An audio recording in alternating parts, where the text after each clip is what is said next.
Shalom, selamat ketemu kembali di dalam program podcast Akap Anta Kirana Asabuas dari Keblinger jadi kebenar. Saya harapkan Bapak Ibu teman-teman semuanya dalam keadaan sehat semuanya. Amin. Hari ini topik yang kita mau bahas judulnya adalah beri kemuliaan kepadanya.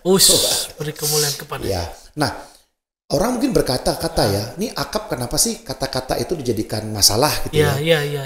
Pengucapan, kebiasaan. Nah, justru kita ingin hari ini dalam program podcast Akap memang kita ingin memberikan sebuah makna yang mendekati kebenaran, Iya. makna yang sebenar-benarnya benar, Iya. ya. Jadi kalau kita ketahui bahwa kata yang kita ucapkan itu muncul dari makna yang kita maknai dalam diri kita. Nah, ketika saya memberikan makna, maka apa yang saya katakan, lakukan itu saya anggap benar sesuai dengan diri saya sendiri. Iya.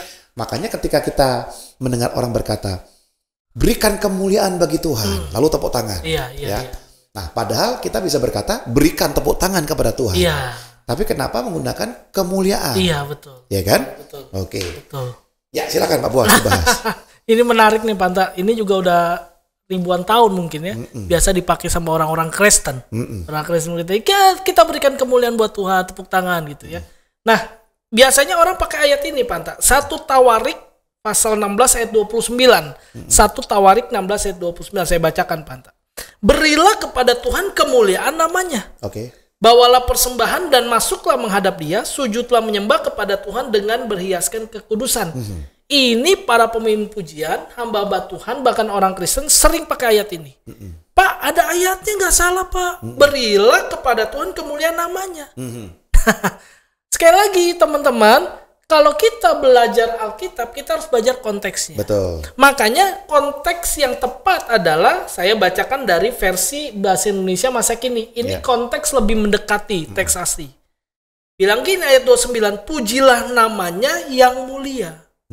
Jadi nggak ada konteks memberikan kemuliaan. Pantas. Jadi kita memuji nama Tuhan yang namanya itu mulia. Betul, persis. Nah, karena kalau kita mau bilang jujur ya, siapakah kita manusia yang hina dina ini bisa memberikan kemuliaan bagi Tuhan memang yang sudah mulia? Padahal kita belajar dari perjanjian lama juga ketika manusia tidak bisa melihat wajah Tuhan. Persis. Karena wajah Tuhan penuh dengan kemuliaan, kita penuh dengan dosa saat itu. Makanya nggak mungkin. Itu yang pertama. Tapi yang kedua kalau dari arti kata kemuliaan, Pantas, saya coba sharing ya. Kemuliaan biasa kita pakai glory, orang Amerika gitu, orang bahasa Inggris. Tapi dalam teks Ibrani pakai kata kabot. Nah, kabot itu artinya mulia, agung, makmur, berlimpah. Mulia, agung, makmur, berlimpah. Itu kata kabot. Betul. Dan itu bentuknya sifat, Panta. Jadi itu adalah pribadi Tuhan. Sehingga kalau pribadi Tuhan itu melekat dengan kemuliaannya, dengan kabot itu.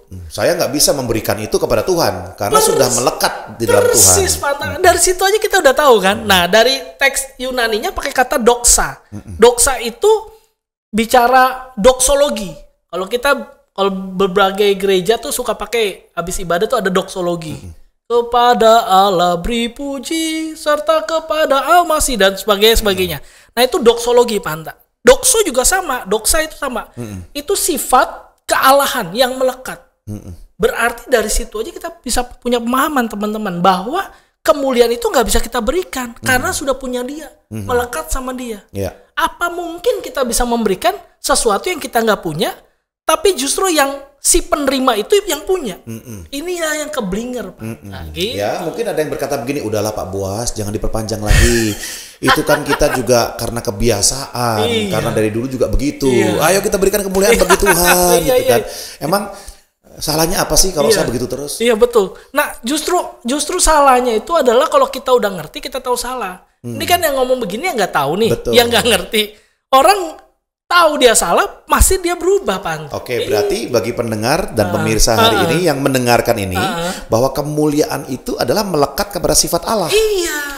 Tidak mungkin kita bisa memberikan kemuliaan kepada Allah. Persis, hanya Dia yang mulia. Betul kan? Persis. Nah, udah tahu nih sekarang. Berarti kalau udah tahu, nanti kalau ibadah jangan ngomong gitu lagi ya. Karena di bagian lain Tuhan berkata, mungkin nggak aku membagi kemuliaanku kepadamu? Nggak mungkin. Sifat itu nggak bisa dibagi, Panta. Mungkin ada orang yang suka tiru-tiru, tapi sebenarnya nggak bisa juga, karena udah melekat. Betul. Gitu. Ya kayak emas kan dia punya sifat mulia, logam mulia. Itu. Lalu kemudian ada orang pakai baju yang keemas-emasan, lalu menginginkan kemuliaannya emas juga ada dalam diri dia. Nggak bisa. Itu namanya tipu-tipuan. Tipu-tipu, ya. Oke, baik. Gitu, Panta. Nah, kalau lebih jauh, Panta, saya eksplor sedikit lebih jauh. Kalau kita lihat di 2 Korintus 3, Panta, 2 Korintus 3 ayat 18 nih. Oke. Ini biasanya orang akan suka gini nih. Oh, kalau begitu saya pakai dalam konteks apa, Pak? Biasanya kan gitu orang nanya. Nah, saya ajarin di 2 Korintus 3 ayat 18 bilang ini, dan kita semua mencerminkan kemuliaan Tuhan. Mencerminkan kemuliaan Tuhan. Berarti kita bisa mencerminkan kemuliaan Tuhan. Bukan berarti kita mulia seperti Tuhan. Mencerminkan kemuliaan Tuhan, bukan memiliki kemuliaan Tuhan. Persis. Sehingga kalau kita hanya mencerminkan, jangan berpikir cerminan itu bisa mengembalikan kemuliaan kepada Tuhan. Kan gitu aja logikanya, Pak. Oke, dan mungkin tujuan Tuhan mengizinkan kita mencerminkan kemuliaan Tuhan, itu tujuannya untuk menjadi terang berkat bagi orang lain mungkin. Persis. Makanya ayatnya bilang gini, dengan muka 2 Korintus 3:8, dengan muka yang tidak terselubung dan karena kemuliaan itu datangnya dari Tuhan yang adalah Roh, maka kita diubah menjadi serupa dengan gambarnya dalam kemuliaan yang semakin besar. Yang benar adalah, Pak, Tuhan yang akhirnya membuat kehidupan kita menjadi mulia. Karena apa? Karena ada kemuliaan di dalam kita, yaitu Yesus. Jadi kita dibuat mulia karena serupa segambar dengan Kristus. Tapi tidak mulia dalam arti sifat Allah itu. Gitu. Jadi sama seperti ketika kita menerima Yesus, kita kan menerima kasih. Persis. Sehingga untuk mengasihi seharusnya kita bisa. Nah, karena ada kasih. Ada kasih, ya kan? Nah, sama ini. Kalaupun hari ini nanti Tuhan memuliakan kita, ya walaupun secara sifat tidak 100% kita mulia seperti Tuhan, ya. Tetapi ada kemuliaan-kemuliaan yang Tuhan kerjakan dalam diri kita, itu karena sumbernya yaitu Yesus sudah ada dalam diri kita. Persis. Gitu kan? Secara manusia kita nggak bisa kasih kemuliaan ke Tuhan. Persis. Kalaupun hari ini kita berbagi kemuliaan, dibagi kemuliaan oleh Tuhan, itu karena kemuliaan yang Tuhan berikan buat kita. Karena dia ada dalam diri kita kan. Iya. Ada juga orang yang bilang gini, udah kalau gitu kita pakai cara lain deh, bahasa lain. Kembalikan kemuliaan kepada Tuhan. Ini keblinger juga, Pak. Karena siapalah kita bisa mengembalikan kemuliaan dia. Nggak bisa. Kalau dia mau ngasih ya dia ngasih. Kalau dia nggak ngasih, nggak ngasih. Nah, jadi gimana nih? Ya, kita kan harus cari nih kalimatnya nih, Gwena. Jadi gimana caranya nih kalau sampai kita mau melakukan sesuatu tidak boleh pakai cara itu? Ya, saya gunakan kata tidak boleh karena sudah tahu. Tahu. Caranya gimana? Ya udah, seperti yang dari awal Panta udah sampaikan, berikan tepuk tangan buat Tuhan. Karena tepuk tangan kita mengerti pemahamannya, Panta. Pemahaman tepuk tangan biasanya kalau kita menghormati orang, kalau kita setuju dengan perbuatannya, kalau kita bangga dengan orang itu, maka kita beri tepuk tangan. Ya silakan pakai aja itu. Ya, jadi memberikan tepuk tangan kepada orang yang kita anggap berjasa boleh. Memberikan tepuk tangan buat anak istri boleh dong. Memberikan tepuk tangan buat Tuhan boleh juga. Jadi ketika memang worship leader atau pendeta atau kita ingin mengajak jemaat untuk mereka memberikan tepuk tangan bagi Tuhan, mari kita berikan tepuk tangan bagi Tuhan Yesus yang dahsyat luar biasa. Gitu kan? Nah, kalau mari kita berikan kemuliaan bagi dia. Itu berat tuh. Itu makanya. Yang ada Tuhan memberikan kita kemuliaan, bukan kita memberikan dia kemuliaan. Persis. Makanya kalau dibilang tadi kita baca juga di Roma 8 ayat 21, ya saya bacakan aja nih. Tetapi dalam pengharapan karena makhluk itu sendiri juga akan dimerdekakan dari perbudakan kebinasaan dan masuk ke dalam kemerdekaan kemuliaan anak-anak Allah, itu yang tadi Panta bilang. Kita yang sudah ditebus akan masuk dalam kemerdekaan kemuliaan anak-anak Allah. Kita semua nih, Panta. Sehingga seharusnya hidup kita sekarang adalah hidup yang memuliakan nama Tuhan. Jadi kalau dibilang gini, terus kalau saya pakai kata-kata berikan kemuliaan pada Tuhan, apa dong? Ganti, berikan hidupmu kepada Tuhan. Itu. Karena hidup yang memuliakan Tuhan. Itu. Jadi bukan cuma sekedar selebrasi, gaya, omongan. Tadi yang Pak Anta udah sampaikan, hati-hati mulut kita karena kita kan semua dari pikiran. Pemahaman kita akhirnya kita ngomong. Betul. Kalau pemahamannya salah, ngomongnya salah. Ngajarnya salah lagi. Ngajarnya salah lagi, persis. Ya, ini perlu diwaspadai bersama-sama ya.